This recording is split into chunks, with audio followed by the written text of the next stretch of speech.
Moin, moin und herzlich willkommen bei Century. Schön, dass du da bist. Ja, Leute, heute möchte ich euch gerne Oud 7 der Nischenmarke Matière Première vorstellen. Und wir starten wie immer direkt mit der Flakon-Präsentation. Ja, das Glas ist tatsächlich hochwertig, schwer und massiv. Das ist so das typische Matière Première Design. Alle Parfums der Marke, ja, sehen eben so aus. Der Deckel ist auch ziemlich groß und auch schwer und massiv. Der Zerstäuber ist in Ordnung, also da kann man wirklich nichts aussetzen. Ja, dann kommen wir mal zu der Verpackung. Ja, Leute, ihr wisst ja, ich lege auch auf die Verpackung Wert und da habe ich eben wieder Kritik. Schaut selbst, es ist nur ein schlichter Pappkarton. Ich finde, da muss sich gerade auch eine Nischenmarke, die so Konditionen von um die 200 € hat, einfach ein bisschen mehr einfallen lassen.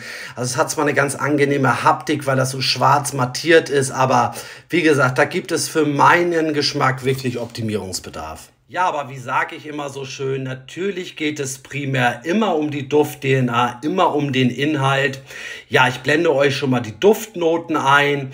Also Oud 7 ist wirklich ein animalisches Parfum. Also ihr müsst ebenso tendenziell auf animalische Parfums stehen. Ihr müsst so etwas mögen. Hier ist ganz klar Oud der Mainplayer. Ja, vor allem startet Oud 7 direkt schon in der Kopfnote mit dieser animalischen Oud-Note. Also es ist wirklich sehr intensiv, das muss man mögen. Das Parfum ist generell über den ganzen Duftverlauf eben animalisch. Ich muss aber dazu sagen, dass diese sehr intensive Animalik sich so nach 20, 30 Minuten schon so ein bisschen zurückzieht. Und dann im weiteren Duftverlauf dann wirklich immer angenehmer und in Anführungsstrichen auch milder wird. Aber es ist und bleibt ein sehr intensives und animalisches Parfum. Für mich übernimmt dann im weiteren Duftverlauf auch wirklich so eine holzige Basis das Ruder. Also meine erste Assoziation war tatsächlich so eine trockene Holzpalette. Also es ist wirklich so eine ganz trockene, holzige Basis, die immer präsenter wird. Die Animalik bleibt natürlich, schwingt aber mit.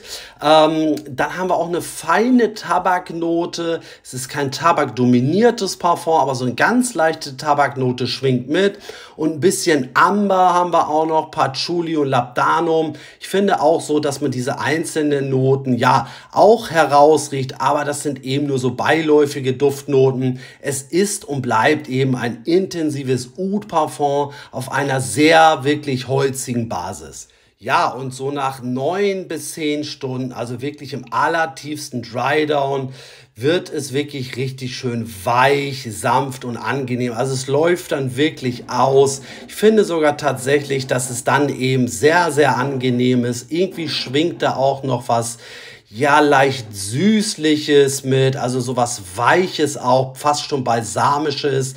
Aber wie gesagt, es ist und bleibt eben ein sehr intensives Parfum. Die Haltbarkeit ist eher wirklich sehr, sehr gut und auch die Sillage, also es hält ohne Probleme 12 Stunden. Also ihr kommt ohne Probleme durch den Tag. Die Sillage ist vor allem in den ersten Stunden wirklich sehr intensiv. Also mir gefällt das Parfum. Es war ja nicht ganz so einfach zu bekommen. Ich musste es über des Harrods bzw. über Kontakte in London bestellen. Dann hing es noch Ewigkeiten im Zoll fest. Aber ja, nach fast 6 Wochen hatte ich dann eben das Parfum und ich bereue es auch nicht. Ja, ich freue mich jetzt eben schon darauf, wenn es dann doch so ein bisschen kälter und kühler wird. Ja, da sehe ich es eben auch so im Herbst und Winter und im Frühjahr.